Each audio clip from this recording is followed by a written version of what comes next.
The story begins in chaos. Phil, an undercover DEA agent, is caught in the final moments of a tense drug bust.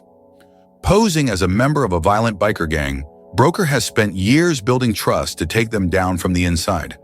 The operation erupts in a brutal shootout, leaving multiple gang members dead, including the son of the gang's leader. Though the bust is technically a success, it comes at a steep cost, and Broker knows the fallout isn't over. With a target on his back and a daughter to raise, he decides to disappear. 2 years later, we find Phil trying to rebuild a normal life. He moves to a small town in rural Louisiana with his young daughter, Maddie. It's quiet, calm, and seemingly far removed from his old world of crime and bloodshed. Phil buys a peaceful farmhouse on the outskirts of town, just wanting to live simply and raise Maddie in safety. But even in small towns, trouble isn't hard to find. Maddie's first few weeks at school seem uneventful, until a playground scuffle changes everything. When a boy named Teddy repeatedly bullies her, Maddie doesn't back down. She knocks him to the ground, embarrassing him in front of the other kids. Phil is called in. He tries to smooth things over, remaining calm but firm. Unfortunately, Teddy's mother, Cassie, doesn't see it that way. Cassie Bodine is angry, partly for her son, but mostly for herself. In her eyes, Phil humiliated her family. She wants to get even. Cassie has her own issues. She struggles with addiction and seems unhinged at times. Fueled by pride and spite, she asks her brother, Morgan Gator Bodine, to look into Phil and, if necessary, send a message. Gator isn't just a concerned brother. He's the town's local meth manufacturer, running a small but profitable operation just beneath the surface of the quiet community. At first, Gator thinks little of Cassie's complaints until he sees Phil for himself. Something about him doesn't sit right. Curious, Gator starts digging into Phil's past. He has his girlfriend Cheryl help him break into Phil's house, searching for anything that might explain who this stranger really is. What they find changes everything. Hidden among Phil's belongings are DEA case files, surveillance photos, and arrest reports. Gator realizes that this man isn't just some ordinary transplant. He's a former federal agent, and the very kind of threat Gator doesn't want anywhere near his business. Worse still, Gator pieces together Phil's role in the takedown of Danny T's gang, the same gang Gator once tried to do business with. He contacts Danny, who's now in prison, and offers him a deal. In exchange for giving up Broker's location, Gator wants protection and access to broader distribution networks.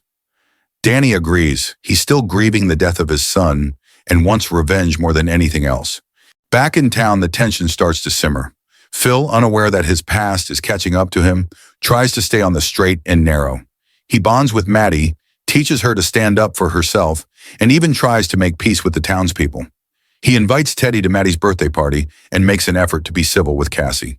For a moment, it seems like things might calm down. But in the background, Gator is moving chess pieces into place.